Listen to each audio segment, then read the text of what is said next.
Hello students, I am Deepak Kumar Verma from Santi Niketan Jubilee School Motihari. Students, in this lecture class, that is the 7th lecture class from chapter 3 Money and Credit of class 10th Economics, we have to especially discuss about topics such as sources of credit for rural households, sources of credit for urban households and self-help groups for the poor. Let us begin with this very topic students, that is sources of credit for rural households. ग्रामीण क्षेत्रों में वो स्रोत कर्ज लेने के कौन कौन से होते हैं और ग्रामीण क्षेत्र के लोग जो कर्ज लेते हैं उनका विवरण क्या है, हमें ये जानना है। इस डायग्राम को स्टूडेंट्स जरा क्लियर देखिए, आपके बुक में भी यह डायग्राम होगा। यह डायग्राम बहुत कुछ स्पष्ट कर रहा है। इस डायग्राम में हम देख रहे हैं कि ग्रामीण क्षेत्र में जितने भी लोग रहते हैं, क्योंकि भारत गांव का देश है, इसलिए कि आज भी भारत की 60 to 70% जनसंख्या गांव में रहती है। इसलिए हम ये डायग्राम जो है, इस डायग्राम से बहुत कुछ सबक सीख सकते हैं कि इस डायग्राम के अंतर्गत जो खंड बने हुए हैं, जो percentage of different types of lenders हैं, गांव में रहने वाले लोगों के लिए कितने परसेंट लोग कहां से लोन लेते हैं अपने नीड्स को फुलफिल करने के लिए, अपने बिजनेसेस को कैरी ऑन करने के लिए, ये फिगर बता रहा है। ग्रामीण क्षेत्र के लोगों के लिए है, for the rural households. This figure is very clear that tells us that 30% credit is provided in the villages by money lenders, साहूकार, यानी कि ये इनफॉर्मल क्रेडिट हो गया।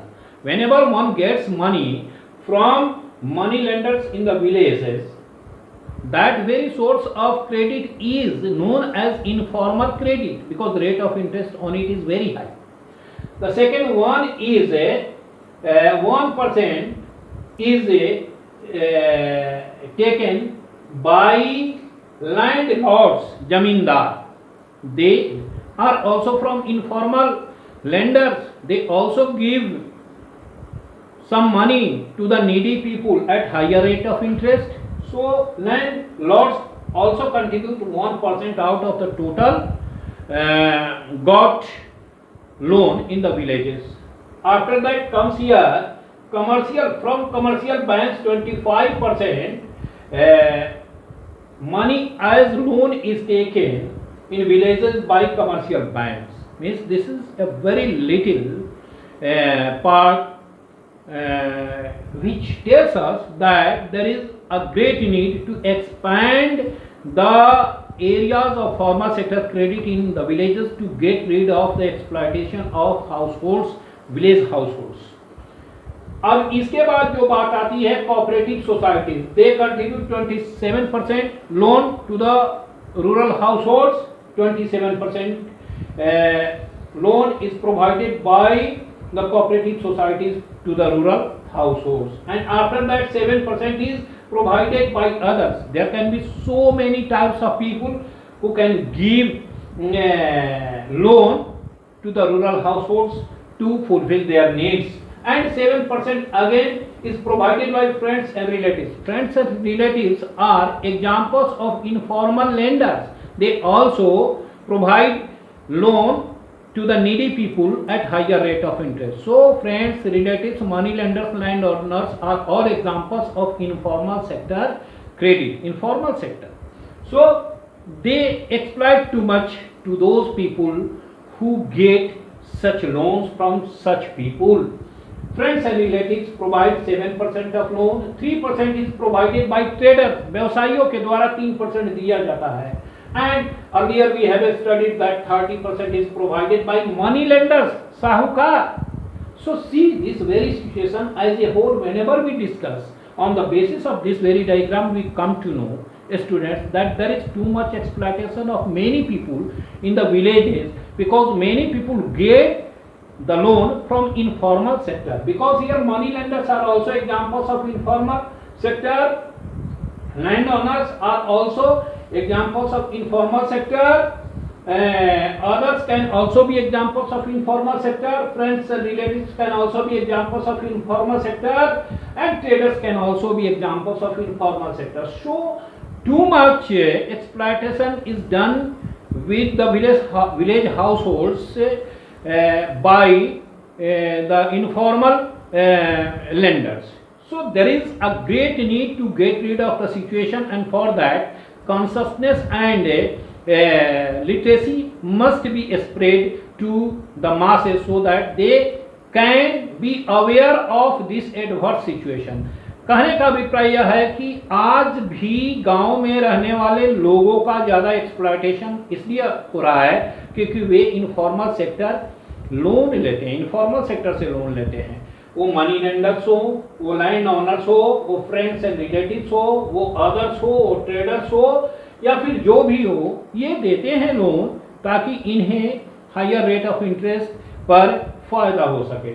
तो ये गांव में रहने वाली स्थिति इस डायग्राम के माध्यम से स्पष्ट हो रही है। यानी सरकार को ये चाहिए कि वो भारत के गांव में अधिक से अधिक युद्ध स्तर पर फॉर्मल सेक्टर की इकाइयों को स्थापित करे ताकि लोगों का एक्सप्लॉयटेशन इनफॉर्मल सेक्टर के लोगों के द्वारा नहीं हो सके अथवा बहुत कम से कम हो सके। इसके लिए बैंकों की शाखाएं खुलनी जरूरी है, कोऑपरेटिव शाखाएं खुलनी जरूरी है, LICs के ब्रांचेस को एक्सपेंड करने की आवश्यकता है। यानी वो सारी संस्थाएं जो फॉर्मल इंस्टीट्यूशंस कहलाती हैं जहां से लोन लेकर at a very little rate of interest व्यक्ति अपने बिजनेसेस को कैरी ऑन कर सकता है, अपने डोमेस्टिक नीड्स को फुलफिल कर सकता है, हैप्पी कंडीशन में रह सकता है। उन परिस्थितियों को क्रिएट करने की जरूरत है और उसके लिए सरकार को भी प्रयास करने की जरूरत है।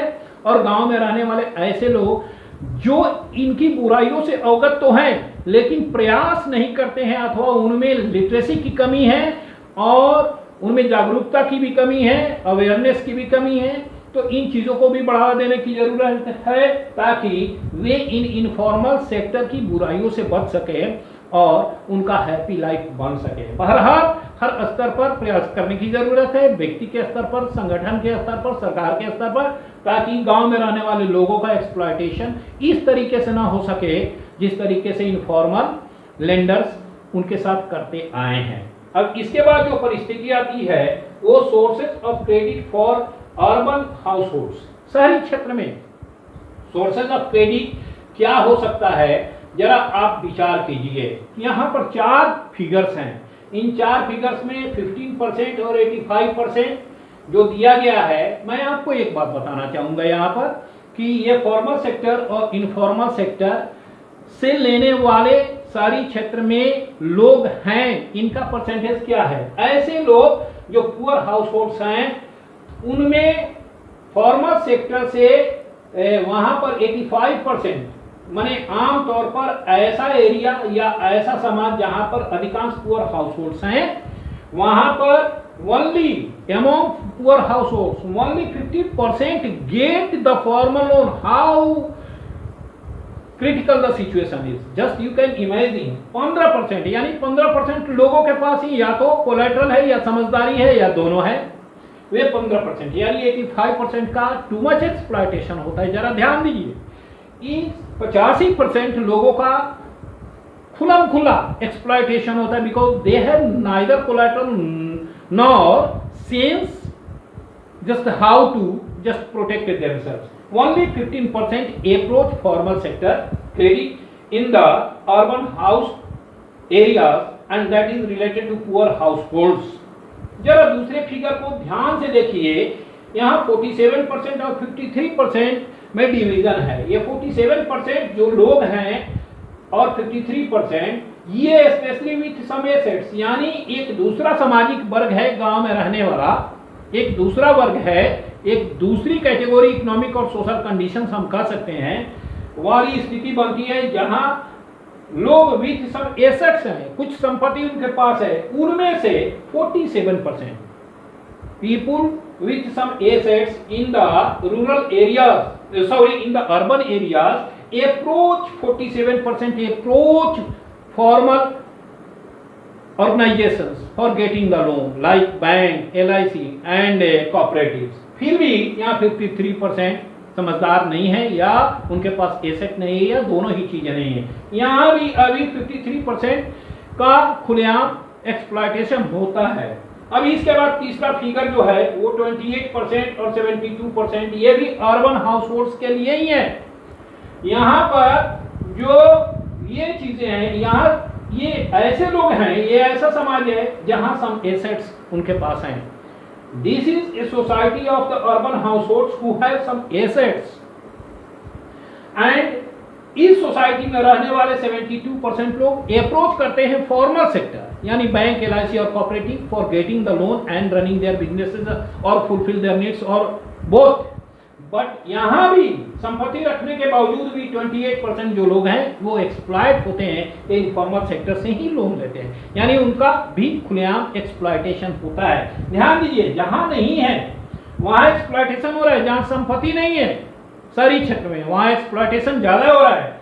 जो संपत्ति बढ़ती चली जा रही है एक्सप्लॉयटेशन का दायरा घटता चला जा रहा है। यहाँ भी 28% जो है वे इनफॉर्मल सेक्टर से लोन लेते हैं।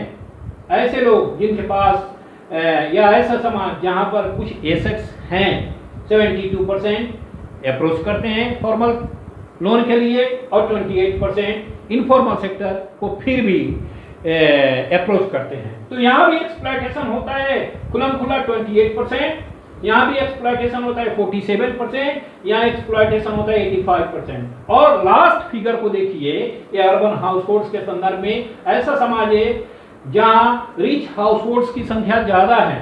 तो रिच हाउस होल्ड्स की संख्या ज्यादा है इसलिए इनके पास कोलैटरल है, इनके पास डॉक्यूमेंटेशन है, इसलिए 90% अप्रोच करते हैं फॉर्मल सेक्टर लोन लेने के लिए। फिर भी इनके बीच भी 10% अप्रोच करते हैं इनफॉर्मल सेक्टर क्रेडिट के लिए। यानी हम एक ट्रेंड देख रहे हैं कि अर्बन एरियाज में संपत्ति का दायरा समाज में ज्यों-ज्यों बढ़ता चला जा रहा है, लोगों का रुझान इनफॉर्मल सेक्टर से फॉर्मल सेक्टर की ओर बढ़ता चला जा रहा है। इसका अर्थ क्या होगा? इसका अर्थ यह हुआ कि उनके पास कोलैटरल होता चला जा रहा है, उनके पास सेंस होता चला जा रहा है, उनके पास डॉक्यूमेंटेशन होता चला जा रहा है तथा उनके पास वो सारे प्रोसेसेस समझ में आ रहे हैं जिनके द्वारा वे फॉर्मल सेक्टर को अप्रोच कर सकते हैं और एक्सप्लॉयटेशन से बढ़ सकते हैं। यहाँ एक बात बहुत स्पष्ट रूप से समझ में आ जाती है कि अवेयरनेस बढ़ाना बहुत जरूरी है, लिटरेसी का लेवल बढ़ाना जरूरी है। सरकार को भी इस पर ध्यान देने की जरूरत है, समाज और व्यक्ति को भी इस पर ध्यान देने की जरूरत है।